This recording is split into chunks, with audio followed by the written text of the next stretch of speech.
पावसाची स्थिती गंभीर आहे. राज्यामध्ये राज्य सरकारने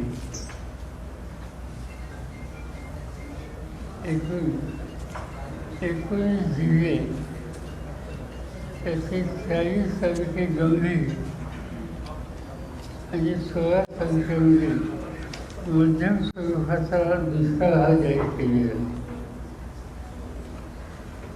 एकंदर क्षेत्र जर बघितलं तर 73% महाराष्ट्र आता दुष्काळाच्या छायेत आहे. गोव्याने राज्य सरकारने महाराष्ट्रात एकंदर 2292 महसुली मंडळ रेव्होल्युशन त्याच्या 1532 महसूल मंडळात दुष्काळ जाहीर झाला. त्यातल्या त्यात छत्रपती संभाजीनगर, उत्तर महाराष्ट्र आणि पुणे जिल्हा, पुणे विभाग इथली परिस्थिती ही चिंताजनक आहे.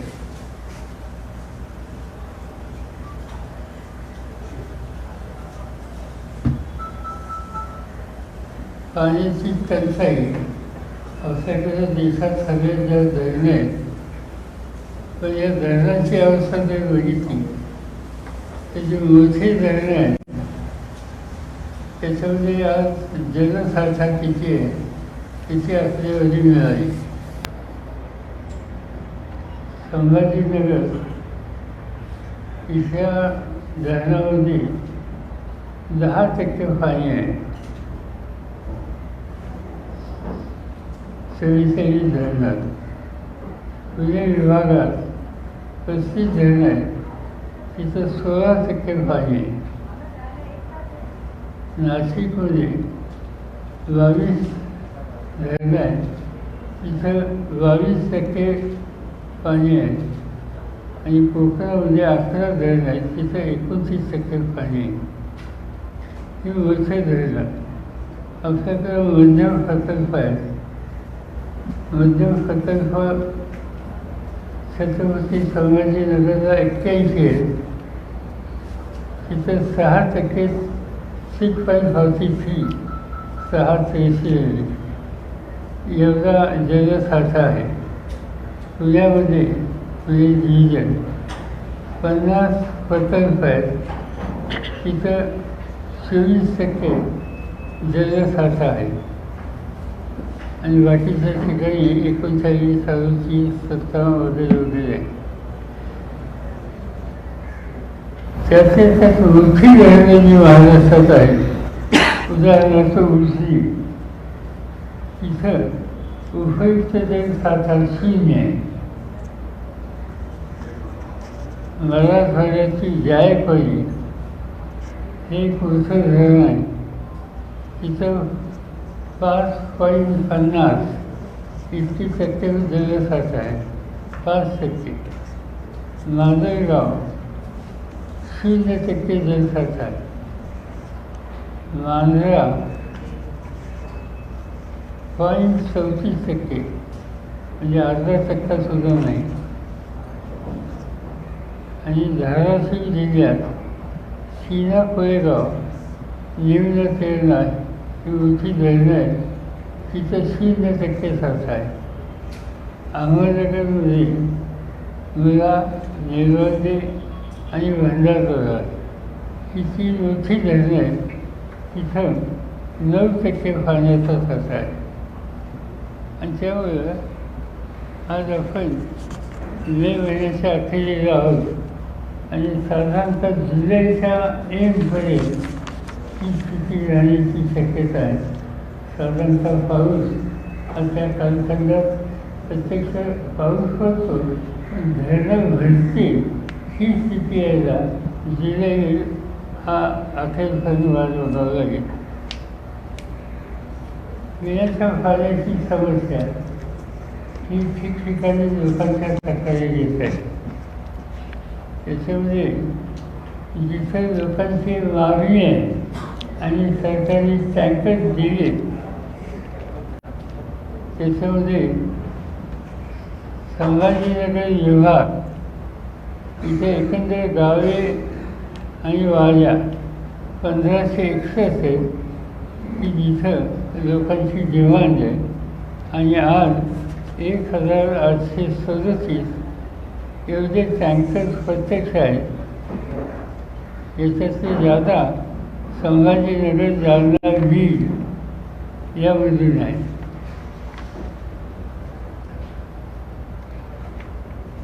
त्याच्याशिवाय काही जिल्हे असे आहेत मराठवाड्यातले की आज वेळीच तिथं लक्ष नाही दिलं तर आणखी काही दिवसांनी स्थिती गंभीर होईल.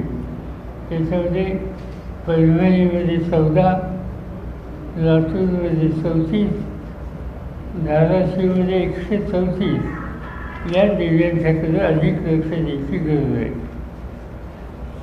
पुणे विभागामध्ये 635 गाव आणि वाड्या इथं टँकरने पाण्याचा पुरवठा आहे.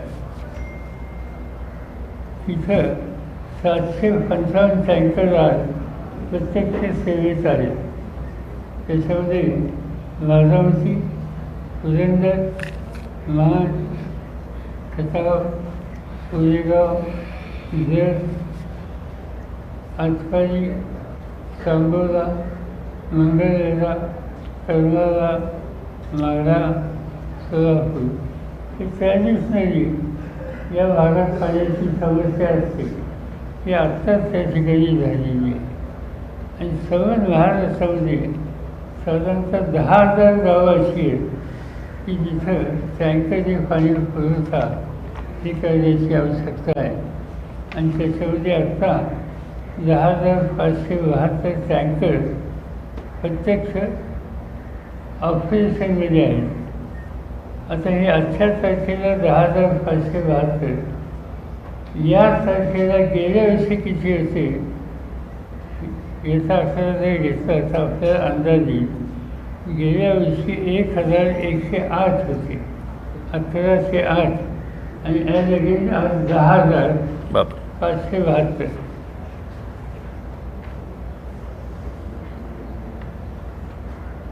त्यानंतर काही विभागात शेतकऱ्यांची जनावरांच्यासाठी चारा याची मागणी आहे. त्याच्यामध्ये आता चाऱ्याची उपलब्धता आहे पण ती साधारणतः जूनपर्यंत पुरेल.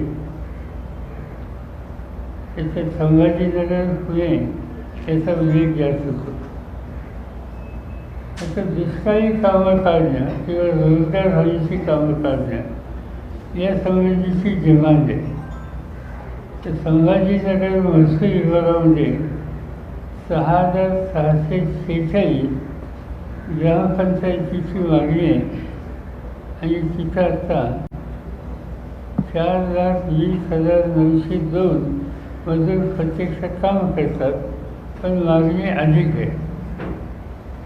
आणि पुणे डिव्हिजनमध्ये 5,688 ग्रामपंचायतीची मध्ये काम चालू आहे आणि इथं 23,000 लोक आता काम करतात. काही लोकांच्या मार्फत, काही सहकाऱ्यांच्या मार्फत आम्ही लोकांची डिमांड काय याचे असेसमेंट केलं. राज्य सरकारकडे आम्ही ती मागणी केली आता. आज एक कर्ज, त्याच्यामध्ये पीक कर्जाचं पुनर्संरचन, पीक कर्जाचं पुनर्गठन, काही ठिकाणी कर्ज वसुलीला स्थगिती या 2 गोष्टीची मागणी आहे.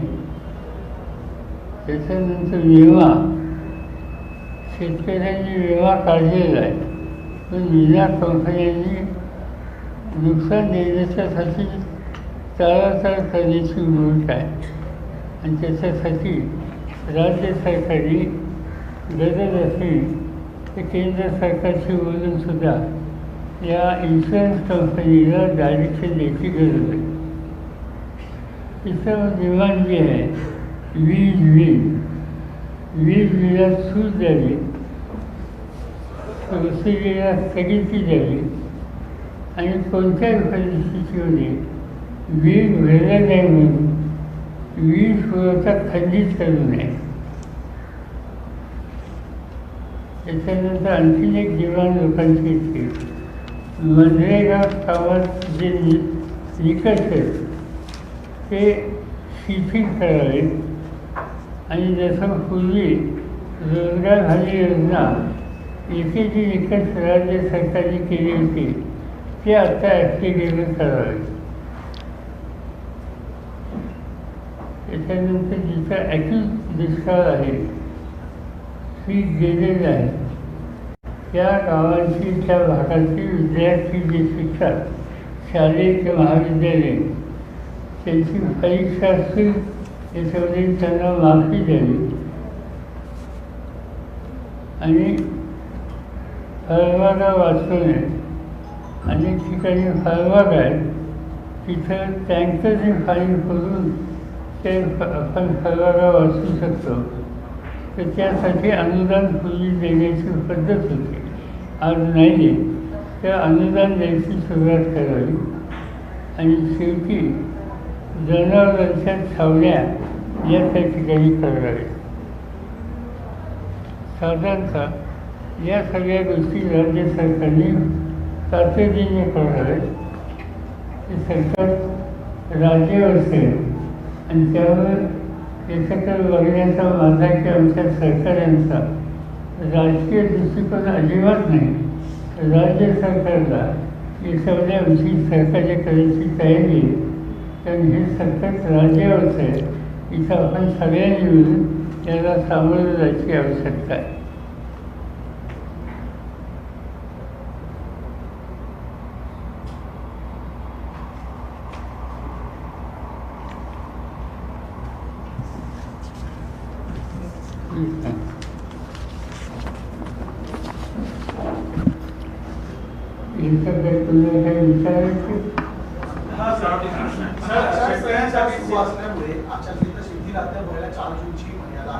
त्याचा काही एकंदरीत बंधन किंवा त्याचा काही नुकसान या मदत कार्यामध्ये होऊ शकतं का? शासनाला काही धोरण आचारसंहिता शिथिल करण्याची गरज वाटते का? कारण हे जे निर्णय आहेत त्यातले काही धोरणात्मक निर्णय आहेत. राज्य सरकारने त्याची मागणी केलेली आहे ती मागणी योग्य आहे. आचारसंहिता शिथिल करावीच लागेल, पण इलेक्शनची प्रक्रिया आपल्या राज्याची संपलेली आहे. त्यामुळे आता आचारसंहितेचा अर्ज झाल्याचं काही कारण नाही आणि ती भूमिका राज्य सरकारने घेतली ती योग्य आहे. सर, पीक कर्जाबाबत शेतकऱ्यांना मोठी अडचण येत आहे, कारण सिबिलची अट बँकेने टाकली आहे. त्याआधी मागणी केली होती की सिबिल अट काढून ते कर्ज शेतकऱ्यांना योग्यरित्या द्यावं, परंतु बँका मात्र त्या गोष्टीकडे दुर्लक्ष करत आहेत. तर सतत बँकांच्या उद्योगी तक्रार आहे आणि त्या संबंधीची मागणी आम्ही केली होती. हा मुद्दा अत्यंत महत्त्वाचा आहे. त्याच्यामध्ये बँकांनी आपला अप्रोच बदलण्याची आवश्यकता. सर, एक म्हणतं असं आहे की निवडणूक पूर्ण प्रक्रियेदरम्यान एप्रिल आणि मे महिन्यातच ही परिस्थिती होती, पण निवडणूक प्रचारामुळे याकडे दुर्लक्ष झालं का राजकीय नेत्यांचं किंवा प्रचार सभांमुळे? नाही, असं आहे की आचारसंहितेवर सरकारला सुद्धा मला दोष देता येणार नाही, कारण जी गाईडलाईन दिली होती त्या गाईडलाईनमध्ये समस्या हे होत्या की त्यामध्ये डिले झालं. आता प्रचार संपला आहे, त्यामुळे आता लवकर करून टाकूया. म्हणजे कुणाचं चुकलं कुणाचं काय होतं त्याचं पगार देण्याच्या ऐवजी लवकरात लवकर निर्णय घेऊन ते राहून लोकांना दिली देखील असते. क्लास 3 पर्यंतचे अधिकारी निवडणूक कामामध्ये आहेत, निवडणूक ड्युटीवरती आहेत, त्यांना रिलीव्ह करण्याची गरज वाटते का? तुम्ही पत्र लिहायला साधारणतः जे जिल्हे जे तालुके जिथे ही समस्या आहे तिथे स्थानिक पातळीचे जे अधिकारी आहेत त्यांना घेऊन काम करणं शक्य आहे. त्याच्यामुळे एकंदर कामाला काही संख्या कमी आहे, थोडं पैसे जास्त असेल पण अशक्य नाही. काल मुख्यमंत्र्यांनी दुष्काळ संदर्भात औरंगाबाद त्या बैठकीला फक्त 2च पालकमंत्री उपस्थित होते. कुणी मिटिंग बोलवली? मुख्यमंत्र्यांनी काल दुष्काळी मराठवाड्यासंदर्भात पण तिथे एवढे दुर्लक्ष केलं गेलं. दोनच फक्त पालकमंत्री उपस्थित होते, इतर पालकमंत्री बाहेर होते. आम्ही ही मुख्यमंत्र्यांनी घेतली. मुख्यमंत्र्यांनी बोलवल्याच्या नंतर या विभागाच्या एखाद्या मंत्र्यांच्यापैकी 2च मंत्री येत असतील तर याची नोंद मुख्यमंत्र्यांनी घेतली पाहिजे. सगळ्यात सरकार म्हणजे कालच्या बैठकीला उपस्थित नव्हते. काल मराठवाड्यात मुख्यमंत्र्यांनी जी बैठक घेतली, सर्व जिल्हाधिकारी होते, 2 पालकमंत्री होते जसे ते म्हणाले, पण स्वतः कृषी मंत्रीच हजर नव्हते त्या बैठकीत. तर काय सरकारमध्ये काहीतरी विसंवाद आहे असं वाटतं? मला माहीत नाही, पण असं आहे की कृषी मंत्र्यांचा जिल्हा हा दुष्काळाच्या दिवसात आम्ही जेवढे जिल्ह्याची यादी आहे त्याच्यामध्ये मुख्यमंत्र्यांच्या दृष्टीला तेही हजर नव्हते. मला माहीत होतं, तुमच्याकडनं ऐकलं. हे आणखी फीज येतं त्या सगळ्या प्रश्नाकडे कशा पद्धतीनं मंत्री वागतात याची ही उदाहरण. माझी मुख्यमंत्र्यांना विनंती आहे की हे पॉलिटिकल आम्हाला करायचं नाही. आपण गांभीर्याने या प्रश्नाकडे बघावं आणि या पद्धतीचं दुर्लक्ष तुमच्या सरकार यांच्याकडून होत असेल तर त्याची नोंद तुम्ही घेतलेली आहे आणि करेक्टली ॲक्शन घेतलेलं आहे हे आम्हाला दिसेल असं करावं. पण सरकार कुठेतरी असंवेदनशील आहे का? सरकार ज्या पद्धतीने मुख्यमंत्री बैठका घेतात, दोन्ही उपमुख्यमंत्री जनतेला दिसत नाही या सगळ्या दुष्काळी परिस्थितीमध्ये. असं आहे की असं आम्हाला लोकांना सुद्धा हे मिटिंग एक स्पेस न्यूज घ्यायची वेळ आली. त्याचं कारण असे आहे की राज्यामध्ये या प्रश्नाकडे पाहिजे तसं बघितलं नाही. आत्ता आम्ही तुमच्यामार्फत राज्य सरकारला जागे करण्याचा प्रयत्न करतो. एवढं करून जर जागे नाही झाले तर इतर मार्ग आहेत. पवारसाहेब कालच्या मुख्यमंत्र्यांच्या पत्रकारितेमध्ये मराठवाडा वॉटर ग्रेडच्या संदर्भामध्ये प्रकल्पासाठी जो निधी होता तो महाविकास आघाडीच्या कार्यक्रमामध्ये दिला गेला नाही असा आरोप केला गेला. त्याच्यावर काय म्हणतात? मला माहिती नाही, माझ्याकडे त्याची ऑथेंटिक माहिती नाही. सर, आता 24 तारीख आलेली आहे. 7 जूनला साधारणपणे मुंबई आणि कोकणपट्टा जो त्याच्यामध्ये पाऊस येतो. आता आपण ही मागणी करत आहात तर जो कालावधी आहे हा कालावधी पुरेसा वाटतो का? ही सगळी मदत पोहोचवायला शेवटपर्यंत पोहोचेल का ही मदत? कारण तोपर्यंत पाऊस येईल महाराष्ट्रात. नाही, सगळं जून महिना आहे. हा जून महिना हा महाराष्ट्रात साधारणतः कोकणातला काही भाग सोडला तर नियमित पाणी पुरवठा पर्जन्य या महिन्यात मिळत नाही आणि हे जून जुलैपर्यंत करावं लागेल. पवारसाहेब, पावसाळा अवकाळी पाऊस ठिकठिकाणी पडत आहे. विदर्भ, पश्चिम महाराष्ट्रामध्ये मोठ्या प्रमाणात पडत आहे. अनेक शेतकऱ्यांचे पिकं खराब झाली आहेत. त्याच्यामध्ये आंबा असो, कांदा असो आणि ते कांद्याची बिया असो. परंतु यामध्ये जे पीक विमा काढला होता त्या प्रकरणामध्ये पीक विमा कुठल्या प्रकारचे गंभीर त्या ठिकाणी कंप्लेंट दिसत नाही. वारंवार मागणी करतानाही त्या ठिकाणी करत नाही. सरकारसोबत त्याचं साठवणूक आहे, यामुळे शेतकऱ्यांना पीक विमा देत नाही असं वाटतं. अवकाळी पाऊस आणि गारपीट याची साधारणतः माहिती माझ्याकडे मी मागवली ती जिल्ह्यात. त्याच्यामध्ये सोलापूर, नाशिक, जळगाव, बीड, वाशिम, अमरावती, बुलढाणा आणि यवतमाळ इथं नुकसान झालेलं आहे. ते नुकसानाचं साधारणतः प्रमाण जर बघितलं तर जिल्ह्यामध्ये 700 ते 4000 हेक्टर एवढं क्षेत्र आहे. त्यामुळं मर्यादित भागाचे नुकसान झालेले आहे. पण तरी नुकसान हे नुकसान आहे. फळबागाचं नुकसान असेल तर त्याला कॉम्पेन्सेशन किंवा सहाय्य करण्याची तरतूद आहे आणि त्याची पूर्तता राज्य सरकारने लवकर करावी असा आमचा आग्रह आहे. तर एक वेगळा प्रश्न आहे. मनुस्मृती पुस्तकामध्ये आता पाठ्यक्रमामध्ये मनुस्मृतीच्या संदर्भातले जे काही श्लोक असतील किंवा ज्याचं सांगितलं जे लिखाण असेल ते आता पाठ्यक्रमामध्ये पाहायला मिळणार आहे. राज्य सरकार असा प्रयत्न करत आहे. आजच ही गोष्ट प्रामुख्याने सर्वात माझ्या वाचण्यात आल्यास त्याच्यामध्ये ज्या 2-3 गोष्टी आहेत त्याच्यात मनुस्मृतीचा उल्लेख आहे.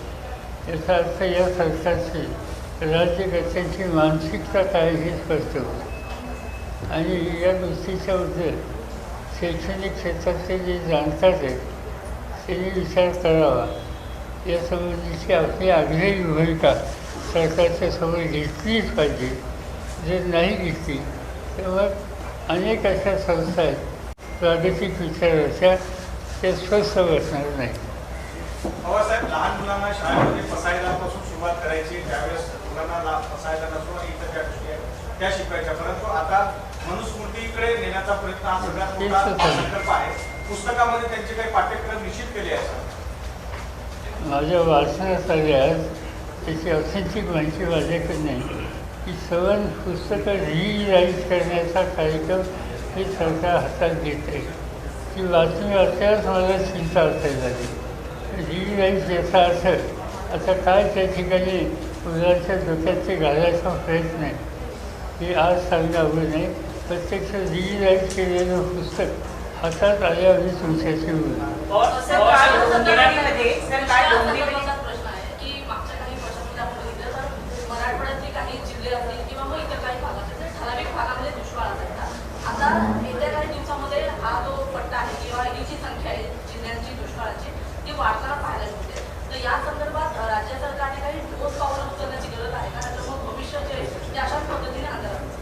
मला असं वाटतं की राज्य सरकारने, मी सुरुवातीला सांगितलं की हा इतका आपल्याला डिजिटलाइज करायचा नाही, संकट आहे. आणि म्हणून एक अर्ध्या दिवसात राज्य सरकारने विविध राजकीय पक्षाच्या नेत्यांना किंवा विधिमंडळाच्या त्यांच्या सहकार्यांना निमंत्रित केलं. जे जिल्हे त्याच्यामध्ये अफेक्टेड दिसतात त्या जिल्ह्याचे लोकप्रतिनिधी त्यांना निमंत्रित केलं आणि एकत्रित बसून आपण आणखीन काय करू शकतो अशी चर्चा केली. तर माझी खात्री आहे की लोकप्रतिनिधी एजन्सीच्या पार्टी त्यांना सहकार्य करतील.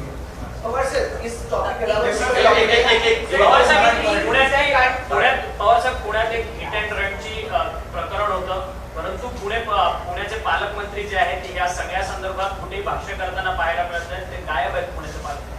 त्यांना विचारलं पाहिजे की हा प्रश्न त्यांना विचारावा. नाही सर, पण त्यात मुद्दा असा आहे की ते जे आरोपी आहेत किंवा अग्रवाल जे दिसत आहे त्यांचे वकील आणि तुमचे रिलेशन दाखवले जात आहेत. विरोधकांकडून म्हटलं जातं म्हणजे ते वकील जे आहेत तुमच्याबरोबरचा फोटो. अरे यार, असं ह्याला काय अर्थ? आता वकील असं एखाद्या वकिलाला येतं तर माझा समाज यांचा अर्थातून आहे. पण त्यांचं म्हणणं आहे की शरद पवार आणि सुप्रिया सुळेंनी काल स्पष्टीकरण दिलं, तर शरद पवार आणि सुप्रिया सुळे या प्रकरणात बोलत नाहीये की आम्हाला असं आहे की एक कुठेतरी नवा कायदे 4 ओळी छापल्या, हा काही राष्ट्रीय प्रश्न आहे असं मला वाटत नाही. आणि प्रत्येक गोष्ट नीटच्या ठिकाणी भाष्य केलं पाहिजे याची काही आवश्यकता नाही. तिथं राज्याच्या गृहमंत्र्यांनी जी जबाबदारी आहे ती त्यांनी पाळलेली आहे. ती दिसल्याच्यानंतर उगीच याला एक वेगळं स्वरूप द्यायची आवश्यकता नाही. काल डोंबिवलीमध्ये एक मोठी दुर्घटना घडली ज्याच्यामध्ये 9 लोकांचा जीव गेला आहे. केमिकल फॅक्टरी आहे. MIDC जी आहे ती आजूबाजूच्या रहिवाशी इमारती आहेत, बंगलेत आणि त्याच्या आतमध्ये ती MIDC आहे ती हलवा अशी मागणी करतात. डोंबिवलीमध्ये बॉयलरचा स्फोट झाला आणि त्याच्यामध्ये बरीच लोक गेली. असं की त्या भागात कारखानदारी बरीच आहे की एकदम हलवा असं एकदम दिवाण करणं की तिथवत व्यवहार हे तपासलं पाहिजे. आज एकदम सांगता येणार. पवारसाहेब, पंतप्रधान नरेंद्र मोदी यांच्यावर पुन्हा टीका केली आहे. त्यांनी एका खासगी वृत्तपत्रामध्ये म्हटलं आहे की महाविनाश आघाडीमध्ये पवार कुटुंबियांना पुढे राजकारणात यायचे आहे, म्हणून पवार कुटुंबियांचं पूर्ण पक्ष जे आहे ते काँग्रेस पक्षात विलीन करण्याचा प्रयत्न आहे, अशी पंतप्रधान नरेंद्र मोदी बोलतात. असं आहे की या सगळ्या काळात प्रधानमंत्र्यांची जी स्टेटमेंट्स आहे ही चिंता व्यक्त करावी अशी स्टेटमेंट आहे. देशाचा प्रधानमंत्री या लेवलला जाऊन होता ते यापूर्वी आम्ही कधी पाहिलेली नाही. अनेक गोष्टी त्यांच्या गेल्या 8-10 दिवसाच्या सांगता येतील, पण माझा आजचा विषय तो नाही. त्यासाठी मी स्वतंत्र तुमच्याशी बोलेन. आता दुसरा एक विषय मला सांगायचा आहे की आता काही लिगल गोष्टी म्हणजे मतदान झालं आणि त्या मतदानाच्या प्रक्रियेमध्ये काही ठिकाणी सीरियस तक्रारी आलेल्या आहेत. त्याचं स्वरूप आमचे लिगल एक्सपर्ट प्रांजल या ठिकाणी आहेत. 17C form. ते सांगतील ही one by one.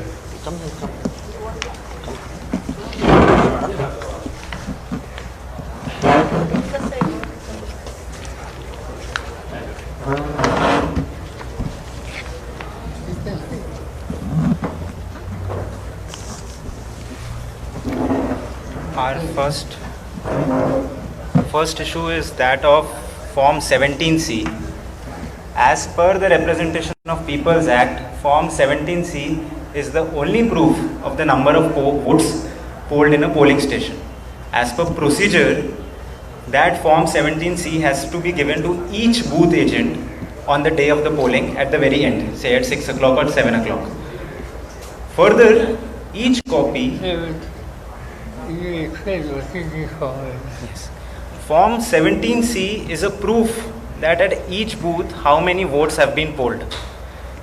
Now the issue arose because Election Commission delayed the publication of votes polled by 11 days for first phase and by 5 days for second phase. Because of that, there is widespread distrust. Now going back to the legal provisions, it is upon each returning officer to provide the 17C forms to the candidates. This petition was then filed before the Supreme Court. That Form 17C, since at a widespread level is not being provided to the candidates, there is distrust because you have delayed by 11 days and 5 days in publication. Why is the Form 17C not published online? Today itself, 15 minutes back, the Supreme Court has, not on merits, stated that since this is an interim application, we will take it up with the final application. We are taking a hands-off approach. We are not deciding anything during the course of the election, but we are not commenting on the merits. The problem becomes the affidavit filed by the Election Commission of India, where they gave a disappointing excuse that such disclosure to public would allow mischief by the public by morphing the images, which could impact the counting of results even and cause distrust. With transparency being the cornerstone of a healthy democracy, how can the right of citizens to complete information be curtailed in the name of digital security measures and lack thereof by the Election Commission? That is first question. Second question, with the original copies safely secured, the excuse by the ECI that mere public disclosure of voting percentage could impact the counting of results is furthermore alarming. It is causing furthermore distrust. And lastly, this logic by the ECI is not being used when they are publishing affidavits of candidates online. These affidavits could also be morphed. These affidavits could also result in distrust and information what a voter has of a particular candidate. So that logic is not applied there, but a contradictory logic is being applied here. And therefore, we are appealing to the Election Commission to reconsider their affidavit. We understand that the Supreme Court has today taken a hands-off approach, but the Election Commission has a duty to inspire confidence in the voters at large. When such allegations are being made, when the voting percentage is changing day by day, within a day 20% voting percentage is changed, why is Form 17C not disclosed by the Election Commission of India? That's the first issue. The second issue is that of repolling request in Parli Taluka in Beed Lok Sabha constituency. Parli Taluka. Much before the election on 13th, we approached the returning officer of Parli Taluka, Beed Lok Sabha constituency, and requested that these set of booths should be notified as critical polling booths. However, we received a response that at a random 50% of booths in each Vidhan Sabha are being notified as critical polling booths, which is against the advisory of the Election Commission of India. We again on 11th, which is again before election, requested that our list of critical polling booths, which are called conventionally sensitive polling booth lists, please be notified, CCTV footage be given. That again request was rejected. On 13th, there was widespread booth capturing in Parli Taluka in Beed Lok Sabha. Videos have been played across media channels. It is a case which has not been seen in the history of India, where strongmen were seen coming to the booths, voting constantly, voting in the name of people who were non-existing, completely capturing the booth from 2 p.m. onwards. Numerous complaints were made on 13th May itself that booth capturing is happening at all of these booths, and the list were given. We received no response. On 18th, we made a detailed communication appeal to the State Election Commission and Election Commission of India that in Parli Taluka, re-polling must be ordered because the sanctity of the votes polled there has no meaning left, with clear cases of videos of booth capturing. One very distinct video is that the EVM machine is kept there right in front of the EVM machine. There is a poster that Pankaja Munde ki hawa chal rahi hai. Right in front of the EVM machine this is happening. This is a blatant case of booth capturing. We have requested. We have still not received any favorable order in this regard. Third issue is of the Baramati strong room CCTV footage, which was switched off for 45 minutes. Our Honorable National Working President had made an appeal. We filed a legal complaint. The returning officer came back with an explanation that because of certain wires being removed, that viewing facility was not available. This explanation is not worthy when the electoral sanctity is in question. Further, the returning officer, after the State Election Commission ordered her, gave us a viewing facility. We viewed the video, but our appeal remains to the Election Commission that a copy of the video be provided to us, a digital forensic audit of the video be done, because in a case where deepfake videos are at large, it is very much possible that that particular video, when the CCTV footage was off, is in loop, is fake, is morphed. There is a possibility, and therefore, in the interest of inspiring confidence, we have requested for a copy to be given to us. The Election Commission heard our appeal, has given a favorable order, has ordered the returning officer to give us a copy of the same. However, as of right now, we have not received the copy. Another issue of entirely bogus voting, impersonation of voters, happened on 6th May midnight at PDCC Bank Velle branch.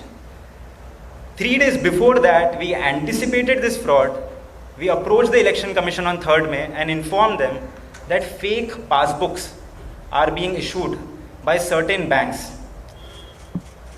To really make them understand that how is fake passbook resulting in bogus voting, the case was that if in a voter list A's name is written, B goes to a particular bank which is clearly biased and gets a fake passbook in the name of A but having the photo of B, and then goes and votes before A. That results in bogus voting. 3 days before, we informed the Election Commission that a case of bogus voting is being taken place in Baramati. We informed them, the Election Commission took notice, requested the RO to please consider whenever an objection is raised when someone shows this passbook, PDCC bank passbook, as a verification. However, on 6th May midnight, exactly that happened what we anticipated. The bank was open till 3 AM.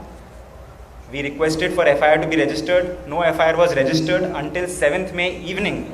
On 7th May evening, when the FIR was registered, that FIR itself says that as per the CCTV footage of PDCC bank, 40 to 50 people at 1 o'clock in the night on 7th May, which is hardly 6 hours before the polling, were seen to go to the director's cabin, come out of the director's cabin, and they had cash in their hands.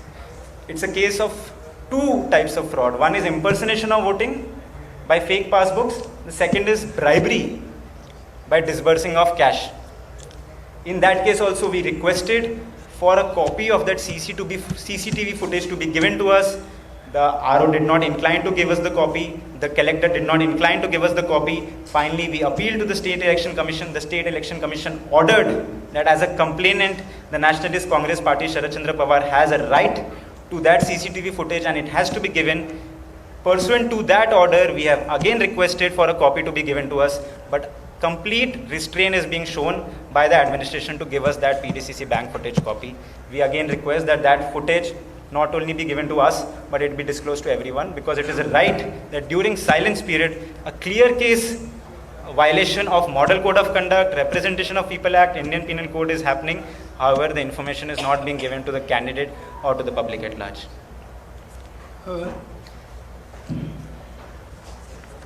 कित्येक ठिकाणी अशा तक्रारी आलेल्या आहेत की 17C form 17C form काय असतो तर 17C म्हणजे सकाळी वोटिंग किती वाजता सुरू झालं, ते कधी केलं आणि संपल्यावरती तो 0 दाबून एंड वोटिंग घेतात, त्याच्यावर नोंद करतात, त्याच्यावर आरो सही करतो आणि इतक्या वाजता वोटिंग बंद झालं असं लिहितो.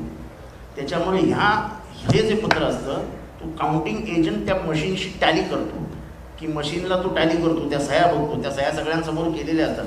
हा जर दिला नाही याचा स्पष्ट अर्थ की मतदानाच्या मशीनमध्ये तुम्हाला कुठलाही गोंधळ घालता येतो. आणि देशभरात अशा तक्रारी आहेत की 17C फॉर्म हा देशभरात काही ठिकाणी देण्यात आलेला नाही. आणि आता म्हणजे साधारण नागरिक म्हणून माझं म्हणणं आहे की ते डॉक्युमेंट पब्लिक डोमेनमध्ये आहे. जर 10 उमेदवारांकडे ते आहे तर ते पब्लिक डोमेनमध्ये आहे.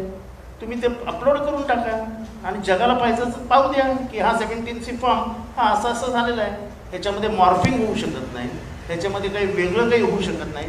निवडणूक आयोग लपवाछपवी करते, ते का करते ते आम्हाला माहिती नाही. सर पवार सर हिंदी में जानना चाहता हूँ, आपकी लीगल टीम में 2-3 मुद्दे उठाए और सीरियस एलिगेशन लगाए किसी के ऊपर. आप लोग किसकी जगह पे रीपोलिंग की मांग कर रहे हैं, कहाँ पे धांधली हुई है सर, हिंदी में बता दीजिए सर. पवार साहब नहीं ये बताइए. We have ordered for repolling only in Parli Taluka of Beed Lok Sabha constituency. We have more than 200 such videos which clearly show booth capturing. A bare perusal of those videos by anyone, leave any expert, will show that this is booth capturing, which is a clear-cut example of intimidation, threatening by the government administration itself.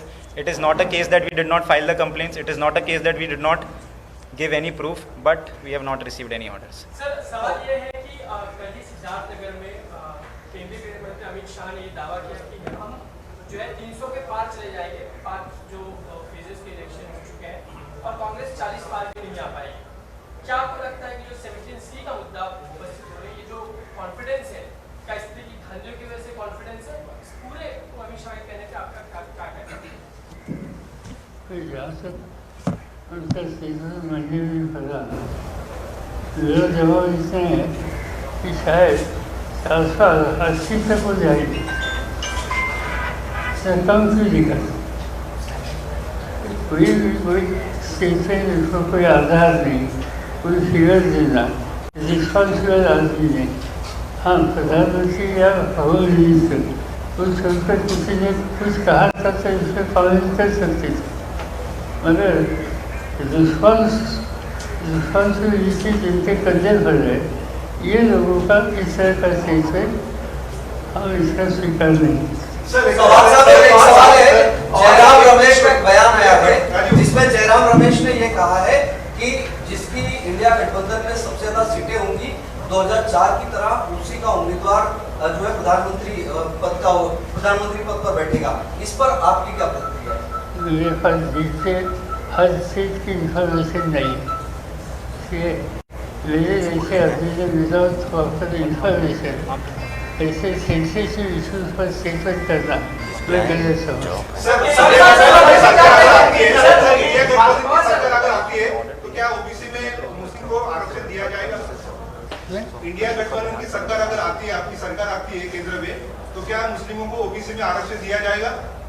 जहाँ तक मुझे मालूम है कि महाराष्ट्र में 20 साल पहले वह रिजर्वेशन दिया है. आज में और ये निकालने की भाषा बीजेपी कर रही है. प्रधानमंत्री नरेंद्र मोदी हिमाचल प्रदेश में कहते हैं कि जब कांग्रेस यूपीए की सरकार थी तब कांग्रेस जो पाकिस्तान था वो भारत के सीने पे नाचता था. आज हमारी सरकार ऐसी है कि हम घुसकर मारते हैं. पाकिस्तान के नाम पे देश को डराने की कोशिश कांग्रेस और इंडी गठबंधन कर रही है. ऐसा हिमाचल में प्रधानमंत्री नरेंद्र मोदी कहते हैं. कई जगह पर बोले हैं प्रधानमंत्री आजकल जो बोलते हैं इसका कॉग्निशन देने की कोई आवश्यकता नहीं.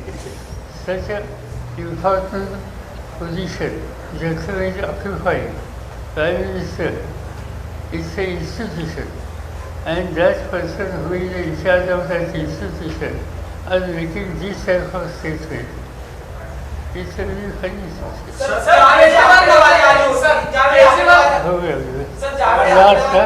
ज्यावेळी आकडेवारी आली होती आणि त्याच्यानंतरची जी आकडेवारी आली त्याच्यात महाराष्ट्रात 16 लाखांच्या मतांचा जो आहे तो फरक पाहायला मिळाला. दुसरा प्रश्न असा आहे की महाराष्ट्रात जेव्हा मतदान झालं 5% मतदान झालं त्यात 10 मतदारसंघ जे आहेत विधानसभेचे त्यात सगळे मंत्री आहेत. त्या मतदारसंघाचे ते सगळ्यात कमी मतदान झालं, त्यात बारामती सुद्धा एक जिल्हा.